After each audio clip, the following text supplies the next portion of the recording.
Hello friends, I am Dr. Akhilesh and welcome to our YouTube channel EduPlant. Today we are going to start a new topic, tools and techniques of data collection. अभी तक हमने बात की education research की। Education research क्या है, कितने type की होती है और उन्हें हम कैसे कंडक्ट कर सकते हैं।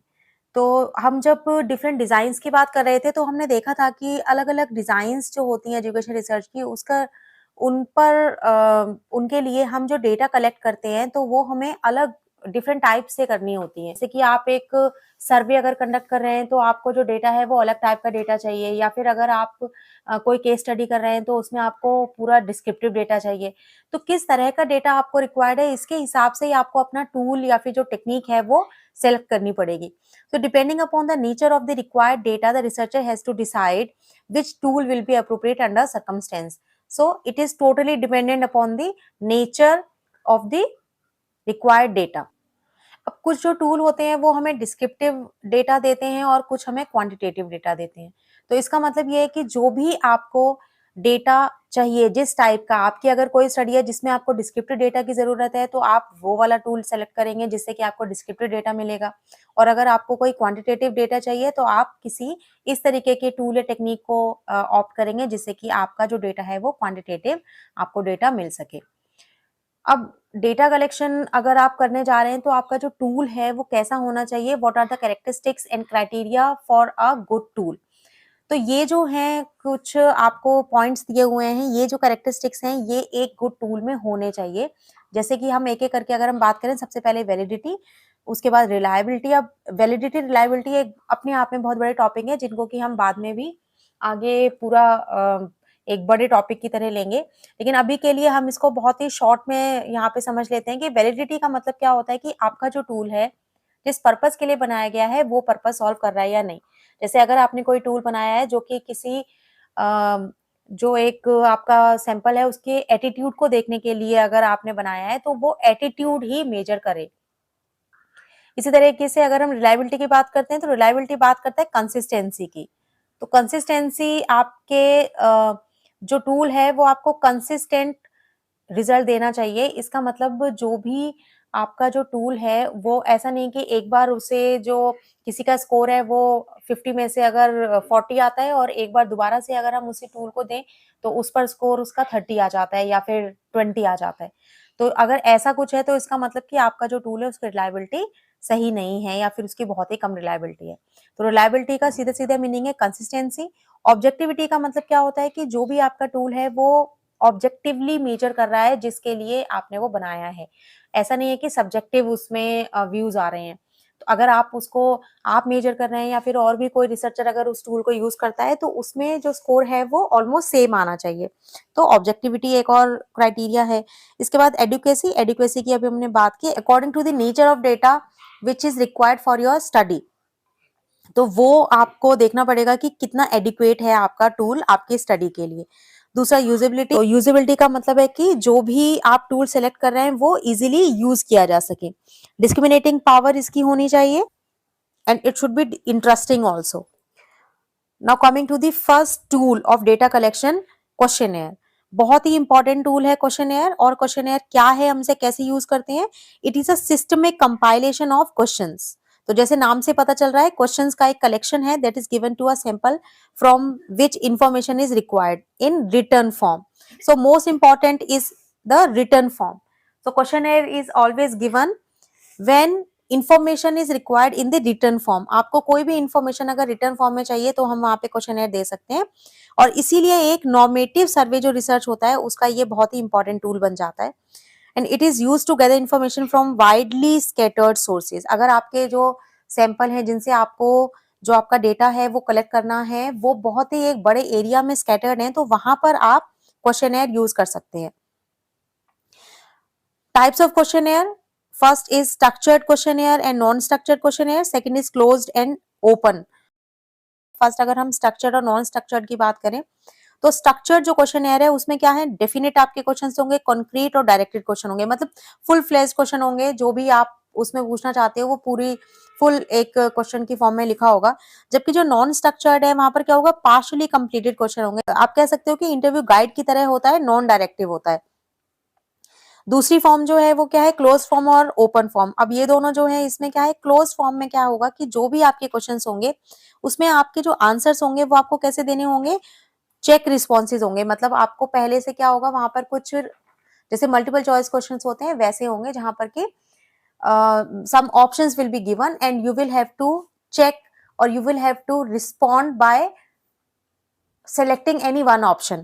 तो ऐसा होगा तो वो क्लोज फॉर्म हो जाता है क्वेश्चनेयर का। लेकिन ओपन फॉर्म जो होता है, ओपन फॉर्म में क्या होता है, जहां पर कि आपके पास पूरी चॉइस होती है और वो चॉइस किस फॉर्म में कि आप पूरा पूरा वहां पे सेंटेंस लिख सकते हैं और पूरे सेंटेंस लिखकर आप अपना आंसर कर सकते हैं। जैसे कि मैंने अगर आपको एक कोई भी क्वेश्चन दे दिया है, what do you think about the status of secondary education in our country, तो आप उसके लिए 2 लाइन 3 लाइन जितना भी लिखना चाहें तो वो लिख सकते हैं। और अगर मैं इसी क्वेश्चन को ऐसे फ्रेम कर दूं कि what do you think about the secondary education in our country, और उसके बाद मैंने आपको 4 ऑप्शन दे दिए, सेटिस्फैक्ट्री, अनसेटिस्फैक्ट्री, वेरी बैड और गुड। तो इस तरीके के अगर मैंने आपको ऑप्शन दे दिए हैं तो वो हमारा क्लोज फॉर्म हो जाएगा, और अगर आपको मैंने लिखने के लिए स्पेस दे दिया है तो वो हमारा ओपन फॉर्म रहता है क्वेश्चनेयर। अब क्या क्या कैरेक्टरिस्टिक्स हो सकते हैं, a good questionnaire deals with a significant topic. तो एक जो भी टॉपिक है वो उस क्वेश्चनेयर का पहले से फिक्स होना चाहिए, और वो जो भी उसका कवरिंग लेटर है उसके ऊपर लिखा होना चाहिए, जिससे कि जिसको भी आप देने जा रहे हैं वो फर्स्ट ग्लेंस में उसे पता चल जाए कि जो क्वेश्चनेयर है वो किसके बारे में है, और अगर वो उसके इंटरेस्ट का है तो वो उसे भरना चाहता है या नहीं भरना चाहता। तो इसके लिए आपको सबसे पहला काम यह है कि जो भी टॉपिक है वो it should be written on the covering letter of the questionnaire. Second क्या है कि जो भी आप जब क्वेश्चनेयर दे रहे हैं, it seeks only that data which can not be obtain from resources like books, reports and records. तो अगर आपके पास कुछ और सोर्सेज है जिससे कि आपको डेटा मिल सकता है तो फिर आप क्वेश्चनेयर को ना दें, क्योंकि क्वेश्चनेयर से डेटा जब भी आप कलेक्ट करते हैं तो आप डिपेंड हो जाते हैं दूसरे रिस्पोंडेंट्स पे, और जब तक वो आपको ये फिल करके नहीं देंगे तो आपका काम वहां पे अटका रहेगा। तो इसीलिए अगर आपके पास कोई और सोर्स है, जैसे कि कोई बुक है या रिपोर्ट्स या रिकॉर्ड्स जिनसे कि आपको डेटा मिल सकता है सेम टाइप का, तो फिर आप वहां पे क्वेश्चनेयर ना यूज करें। Third is it is as short as possible do comprehensive. तो जितना छोटा रहेगा उतना अच्छा है, क्योंकि आप इसको दूसरे को फिल करने के लिए दे रहे हैं, तो पता नहीं आप जितना अगर बढ़ा देंगे तो शायद वो पूरी आपको फिल करके ना दे। It contains direction which are clear and complete. ये बहुत इंपॉर्टेंट है, जो भी आप क्वेश्चनेयर दे रहे हैं उसका इंस्ट्रक्शन बहुत ही क्लियरली उसमें लिखी होनी चाहिए। Next is important terms are clarified. जो भी आप क्वेश्चन लिख रहे हैं अगर उसमें कोई टर्म आ रही है तो आप उसको पूरी तरीके से क्लेरिफाई करेंगे, और जो भी क्वेश्चन है वो एक सिंगल आइडिया से ही डील करना चाहिए और अनएम्बिगुअस टर्म्स में। Next is questions are objective. जो भी क्वेश्चंस है बहुत ऑब्जेक्टिव होने चाहिए with no clues, hints. Next is questions are presented in good psychological order. अब साइकोलॉजिकल ऑर्डर का मतलब क्या है, preceding from general to more specific. तो कोई भी पहले जनरल आपने क्वेश्चन पूछा, उसके बाद फिर उस जो भी आपका एक थीम है या जिस टॉपिक से रिलेटेड आप पूछना चाहते हैं तो उसके बारे में आप पहले एक जनरल क्वेश्चन पूछें, उसके बाद फिर उससे स्पेसिफिक, फिर उसके बाद अंदर अंदर अंदर के क्वेश्चंस पूछे जाएं। तो ऐसे एक साइकोलॉजिकल ऑर्डर होना चाहिए। और एक सबसे इंपॉर्टेंट बात जो है वो इसमें डबल नेगेटिव से आपको बहुत ही केयरफुल रहना है, क्योंकि जब भी आप कोई डबल नेगेटिव स्टेटमेंट दे देते हैं तो बहुत मुश्किल हो जाता है समझने के लिए। क्या आप बच्चों को सजा नहीं देने से सहमत नहीं हैं? तो जब मैंने एक ही सेंटेंस में 2 बार नहीं नहीं बोल दिया तो बहुत मुश्किल है कि ये लाइन को समझना। The questions carry adequate number of alternatives. जो भी क्वेश्चंस अगर आप क्लोज फॉर्म में दे रहे हैं तो उसमें आपके जो ऑल्टरनेटिव्स हैं वो सफिशिएंट होने चाहिए। ऐसा नहीं हो कि आपने ऑल्टरनेटिव्स जो दिए हैं और जो रिस्पोंडेंट है वो कुछ और भी एक मार्क करना चाह रहा है जो उसमें है ही नहीं, है ना। जैसे कि स्कूलों में किस भाषा में पढ़ाई होनी चाहिए, तो वहां पे आपने लिख दिया है कि इंग्लिश में, हिंदी में, तमिल में, तेलुगु में। लेकिन अगर कोई ऐसा है जो लिखना चाहता है उड़िया में, तो वहां पे वो ऑप्शन ही नहीं है। तो आप कुछ इस तरीके से लिख सकते हैं जिसमें कि वो सारे जो भी आप या तो सोच लें पहले कि क्या क्या इसके ऑप्शंस हो सकते हैं, कोई भी जो रिस्पोंडेंट है वो क्या क्या आंसर दे सकता है। अगर आपको लग रहा है कि आपने जो ऑप्शन दिए हैं वो ऑप्शन वहां पे नहीं है, तो फिर आप वहां पे आप कुछ एनी अदर या कुछ ऐसा ऑप्शन भी डाल सकते हैं।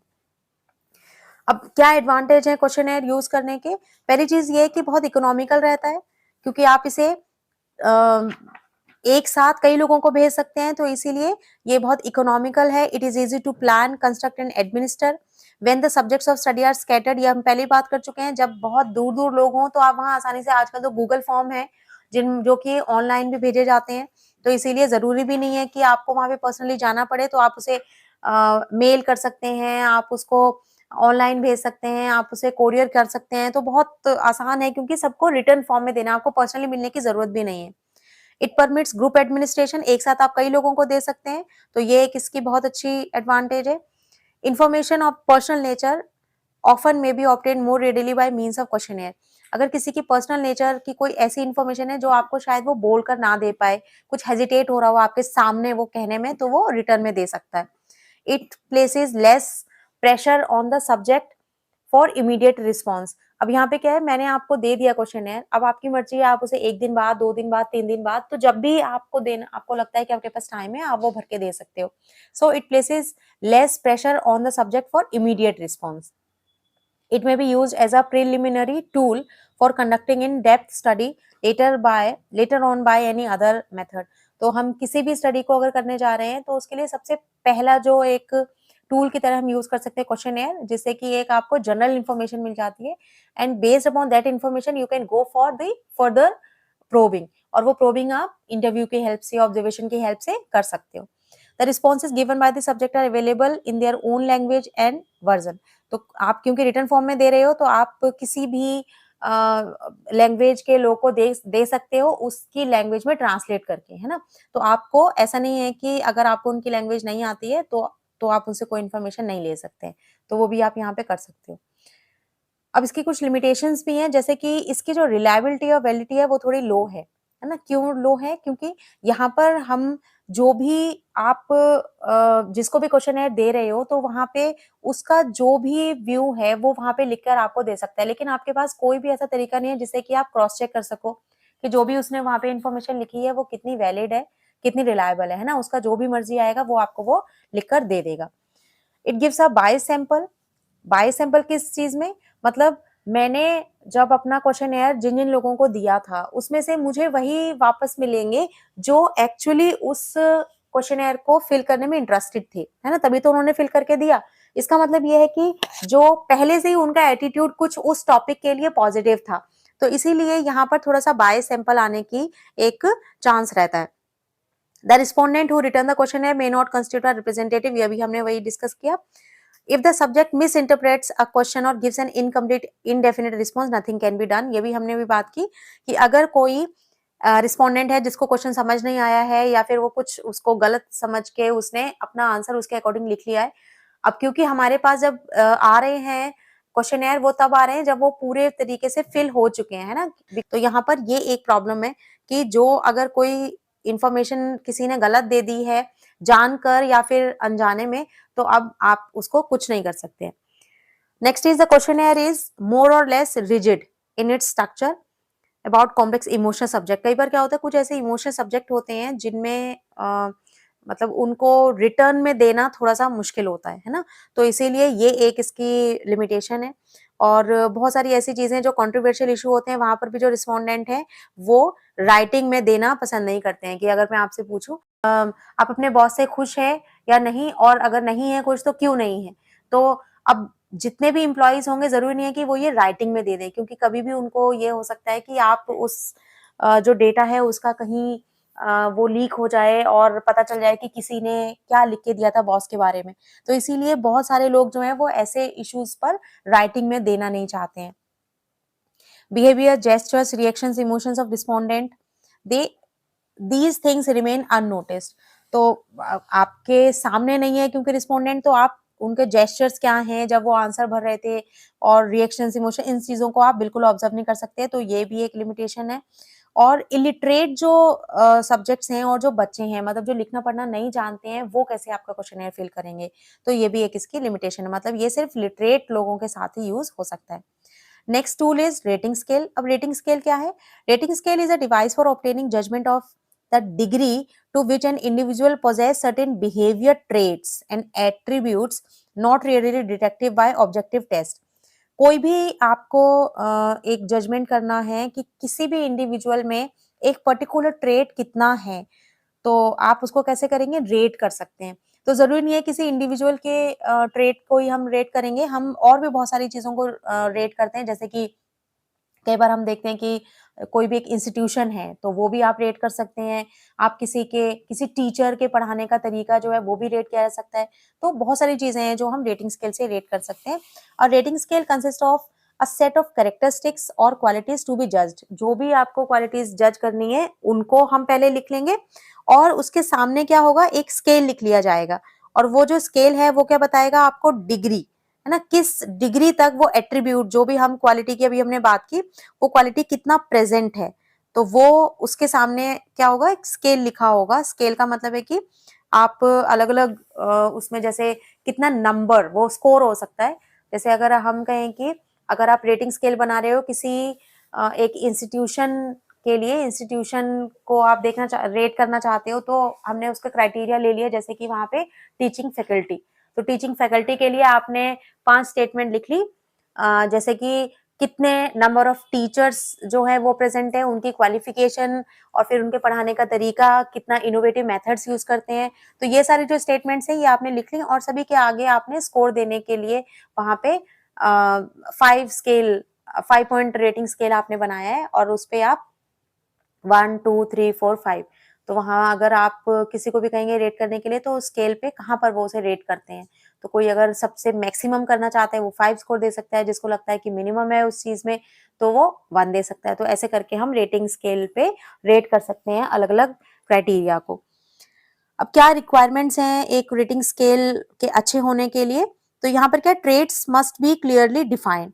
जो भी आपका ट्रेट है वो एक डिफाइन होना चाहिए। जैसे कि अभी हमने बात की कि हम यहाँ पे देख रहे हैं, अगर किसी भी एक इंस्टीट्यूशन को आप रेट करना चाहते हैं, तो उसमें जो ट्रेट है, हमने फर्स्ट क्या देखा कि उसकी टीचिंग फैकल्टी। अब टीचिंग फैकल्टी के लिए जब मैंने बोला कि डिफाइंड होना चाहिए, तो वो डिफाइंड क्या मतलब कि क्या क्या आप उसमें देखना चाहते हैं। अगर टीचिंग फैकल्टी देख रहे हैं, तो जैसे कि कितने number of teachers, qualification of the teachers, their method of teaching, innovative practices acquired by the teachers. तो ये जो सारी चीजें हैं ये क्या है, उस ट्रेट को डिफाइन कर रही हैं। तो ऐसे ही आप किसी भी ट्रेड की जब बात करते हैं तो वो क्लियरली डिफाइन होना चाहिए। इसके साथ number of division on the scale should neither be too numerous not too few. तो अभी हमने बात की कि आप जब उसको रेटिंग स्केल पर रेट करें तो 5 पॉइंट हो जाए, या 3 पॉइंट भी कई लोग करते हैं कि मैक्सिमम हो गया, मिनिमम हो गया और बीच का अनडिसाइडेड हो गया, तो 3 पॉइंट हो गया। और इसी तरीके से 5 करेंगे तो वेरी गुड, गुड, एवरेज, फिर बैड, वेरी बैड। तो अगर हमने ये 5 स्केल ले लिया है, तो ऐसा नहीं हो कि आपने 7 8 तक कर दिया है, तो अब 7 8 पे तो डिसाइड करना मुश्किल हो जाएगा कि अब उसको 1 से लेके 8 तक कहाँ पे रखें, है ना। तो इसीलिए आपको ये देखना पड़ेगा कि जो भी आप रेटिंग स्केल ले रहे हैं, तो ऐसा ना हो 3 से कम हो या फिर 5 से ज्यादा हो। तो ये भी थोड़ा सा यहाँ पे ऑप्टिमम नंबर आपको रखना पड़ेगा। The rater may be asked to quote instances in support of his judgement. जो भी वो रेटिंग दे रहा है उसके सामने वो लिख दे कि भाई आपने इसको मैक्सिमम क्यों दिया है या मिनिमम क्यों दिया है। तो ऐसे भी कुछ वहां पे लिखने का आपको लिखना चाहिए, स्पेस रखना चाहिए। Rater should be instructed to omit rating of the characteristic if had no opportunity to observe the trait। कई बार क्या है कि किसी ने कोई वो ट्रेट देखा नहीं है, लेकिन फिर भी अगर वो वहां पे रेटिंग स्केल में दिया है, तो आप उसको इस चीज के लिए कंपेल ना करें कि सभी के आगे आपको जरूर रेट करना है। अगर उसने कोई ट्रेट नहीं देखा है या उसके बारे में उसे कोई आइडिया नहीं है, तो वो उसे स्किप भी कर सके, है ना। अदरवाइज ये बेटर है कि आपके पास एक गलत इन्फॉर्मेशन आए, तो इससे अच्छा है कि वो इन्फॉर्मेशन आपके पास ना आए, जिससे कि आपका जो एवरेज है जब आप टोटल स्कोर करेंगे तो वो आपका खराब ना हो। Next is rater should be instructed to avoid the generosity, logical error and halo effect. अब ये क्या है इसके बारे में अभी हम आगे बात करेंगे। तो इन तीनों चीज से भी हमें बचना होगा। Rating from several observer should be combine. अलग अलग काफी लोगों को देना चाहिए और फिर उनकी कंबाइन करके ही हमें उस किसी चीज की रेटिंग निकालनी चाहिए। डायरेक्शन जो है वो भी बिल्कुल क्लियर होनी चाहिए, कॉम्प्रिहेंसिव होनी चाहिए। आइटम में भी arrange in ascending and descending order.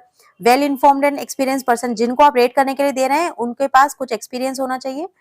The number of characteristic to be rated should be limited. जो भी आप कैरेक्टरिस्टिक ले रहे हैं वो बहुत ज्यादा अगर ले लेंगे तो बहुत बड़ा आपका रेटिंग स्केल हो जाएगा, और उतना रेटिंग करते करते जो भी रिस्पोंडेंट है वो थक सकते हैं। तो इसीलिए आप कुछ लिमिटेड कैरेक्टरिस्टिक ही लें उसमें। In the rating scale card some space में be provided for the rater to write some supplementary material.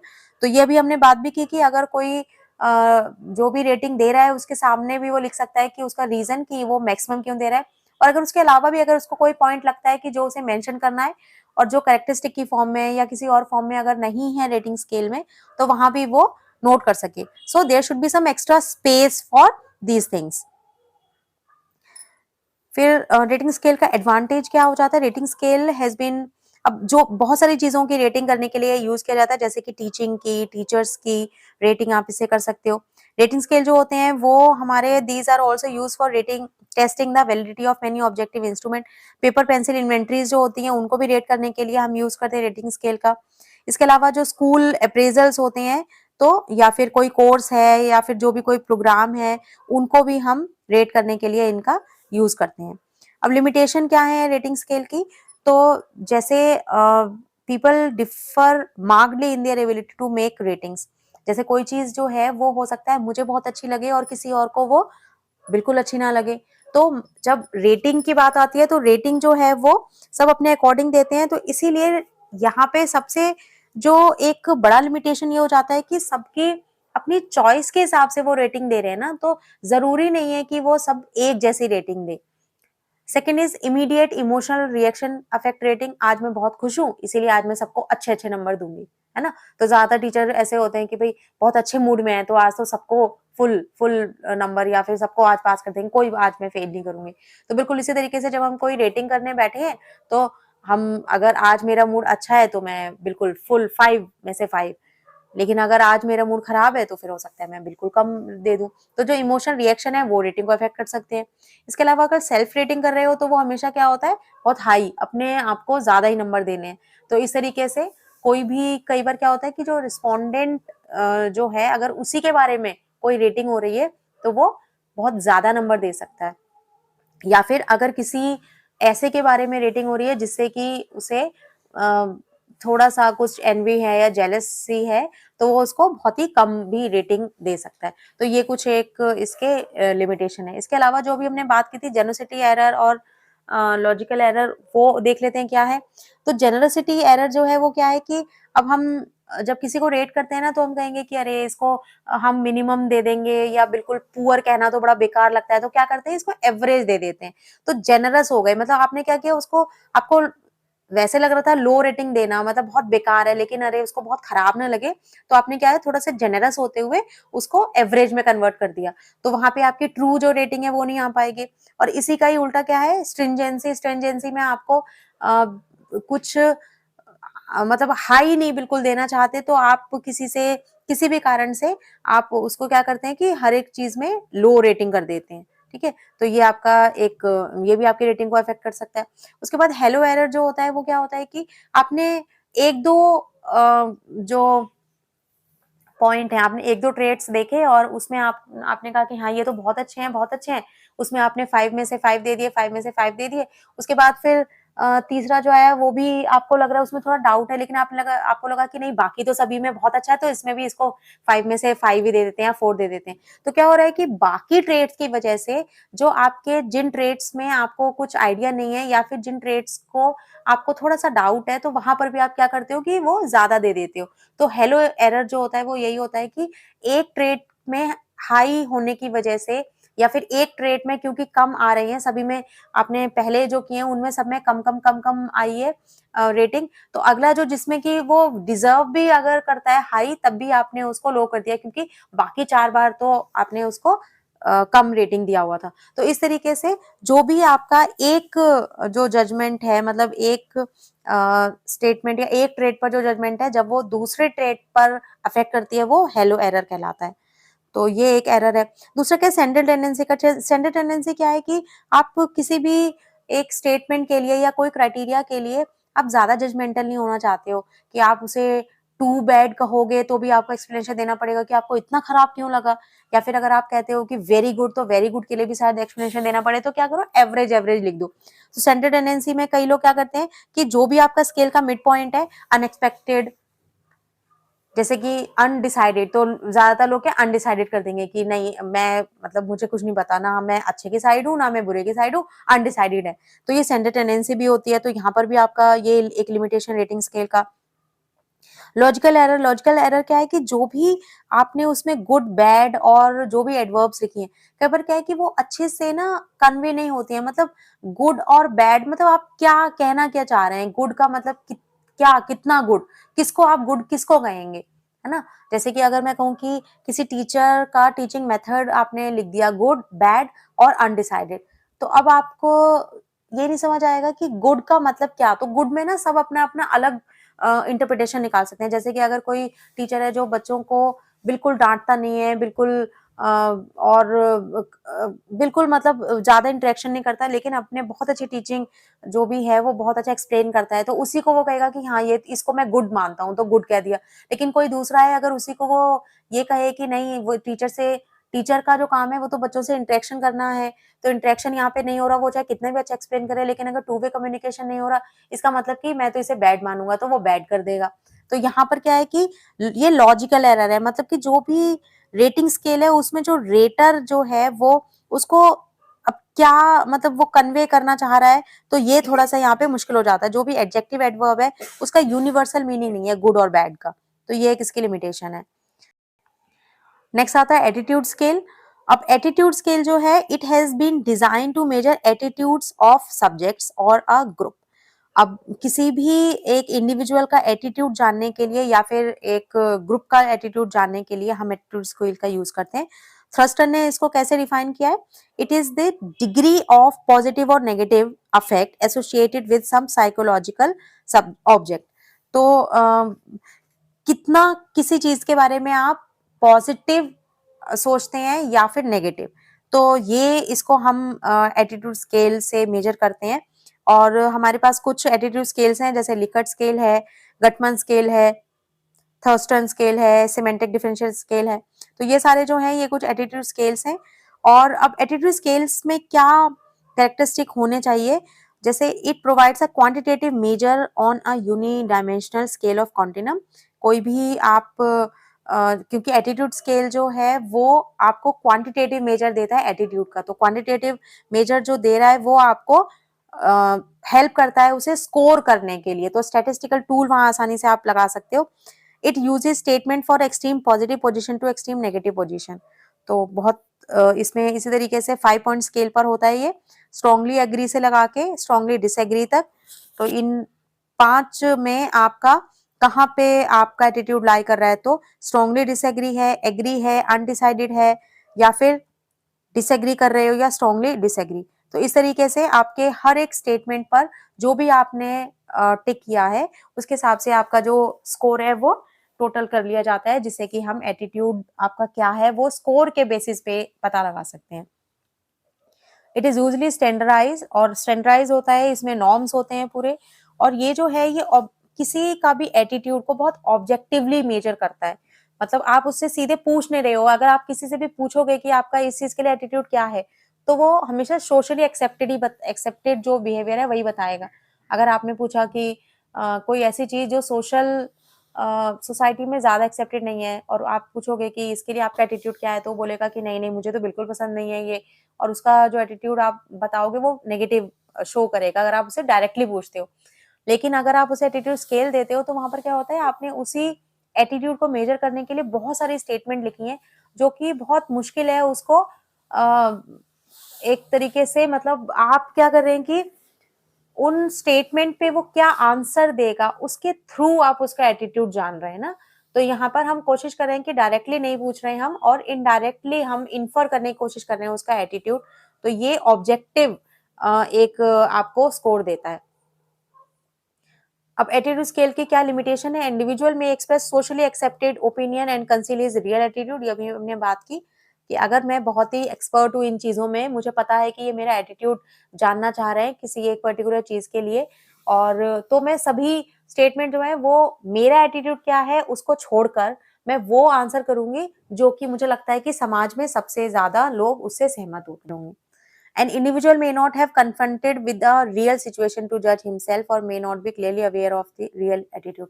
Cover क्या होता है, कुछ स्टेटमेंट ऐसी होंगी जिनके बारे में आपने कभी सोचा ही नहीं, आपको पता ही नहीं कि आप उनके बारे में क्या सोचते हैं, नेगेटिव या पॉजिटिव, है ना। तो ऐसे समय पे आप वहां पे क्या लगाओगे, तो ये एक इसकी लिमिटेशन है, क्योंकि हम एक्चुअली कितना बार ऐसे चीजें, ऐसा नहीं होता है ना कि वो अपने आप से पूछे कि आप इसके बारे में क्या सोचते हो, क्योंकि ऐसी सिचुएशन हमारी लाइफ में कभी आई ही नहीं है। तो इसीलिए एटीट्यूड स्केल जो है उसमें ये एक प्रॉब्लम रहती है। अब जो आपने 5 पोजीशन उसमें डाली हैं, जिसमें कि हमने अभी अब देखा स्ट्रांगली एग्री से लेके स्ट्रांगली डिसएग्री तक। तो 5 पोजीशंस जो हैं लिकर्ट स्केल में वो इक्वली स्पेस नहीं होती हैं। मतलब अगर आप स्ट्रांगली एग्री से एग्री की तरफ जा रहे हो तो हमारा स्कोर तो 1 में कम हो रहा है। जैसे 5 होगा स्ट्रांगली एग्री, और अगर एग्री में 4 हो जाएगा तो यहाँ पे 1-1 का होगा, है ना। लेकिन एक्चुअली में ये स्ट्रांगली एग्री से एग्री में कितना इक्वल डिफरेंस है कि नहीं है, ये यहाँ पे जरूरी नहीं है। तो equal scores obtained by several individual would not indicate equal favorableness towards a given position. किसी भी एक पोजीशन अगर कोई आप एटीट्यूड अगर मेजर कर रहे हो, दो इंडिविजुअल का सेम अगर स्कोर आ जाता है, इसका बिल्कुल भी ये मतलब नहीं है कि उन दोनों का एटीट्यूड बिल्कुल एक जैसा है, क्योंकि ये जो लिकर्ट स्केल है या फिर जो एटीट्यूड स्केल है वो इक्वली स्पेस्ड नहीं है यहाँ पे ऑप्शंस। तो इसीलिए अगर किसी ने स्ट्रांगली एग्री, मान लीजिए कि आपने भी एक स्टेटमेंट पे 5 लिया है स्ट्रांगली एग्री कह के, और मैंने भी, लेकिन एक्चुअली में स्ट्रांगली एग्री मैं उस पे कितना एग्री करती हूँ और आप उस पे कितना एग्री करते हो, इन दोनों में मार्क्स जरूर 5 आ गए हैं, लेकिन वो कितना डिग्री तक वो एक्सटेंट है ना एग्री का, वो यहाँ पे बराबर है या नहीं, ये इंश्योर नहीं किया जा सकता इस एटीट्यूड स्केल से। नेक्स्ट हमारा आ जाता है चेकलिस्ट। चेकलिस्ट क्या है? बिल्कुल सिंपल सा एक टूल है जिसमें कि हम जो भी हमारे आइटम्स होते हैं उनके एक लिस्ट बनाते हैं, जो बिहेवियर है उनकी एक लिस्ट बनाते हैं और उनके आगे यस और नो लिखा होता है, और अगर वो ट्रेट या फिर वो जो आइटम है जो भी आप देख रहे हैं वो अगर वहां पर प्रेजेंट है तो आप यस लगाएंगे, अगर एब्सेंट है तो नो लगा देते हैं। It is a simple laundry list type of device consisting of a prepared list of items. तो पहले से हमारे पास कुछ आइटम्स हैं जिनका कि हम एक पहले से प्रिपेयर करके जाते हैं, जिनके आगे हम यस नो लिख देते हैं। Now coming to inventory. Inventory is a kind of self report instrument. The individual checks responses to certain questions और स्टेटमेंट। इसमें क्या है, कुछ स्टेटमेंट लिखी रहती है जो कि जिसको भी आप दे रहे हो रिस्पोंडेंट को उसी के बारे में है, तो वो अपने आप के बारे में क्या सोचता है, वो अपने आप को कैसे रिपोर्ट करना चाहता है, तो वो वहां पे उसमें आंसर टिक करता है।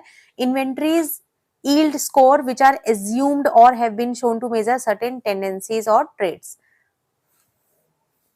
अब इसका एडवांटेज क्या है? जो भी इन्वेंट्रीज होती हैं ये आपके एजुकेशनल और वोकेशनल गाइडेंस के लिए बहुत इंपॉर्टेंट होती हैं। टीचर्स जो हैं वो भी इसे यूज करते हैं।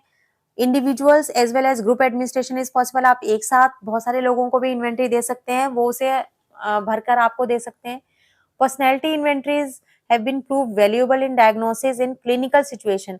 जो साइकेट्रिस्ट होते हैं वो पर्सनैलिटी इन्वेंट्रीज यूज करते हैं जिससे कि किसी की पर्सनैलिटी को जाना जा सके, क्योंकि आप सीधे से उनसे पूछेंगे कोई कुछ क्वेश्चंस तो वो शायद आपको बताए ना, कुछ हेजिटेट हो या फिर उन्हें एक्चुअली में ना पता हो।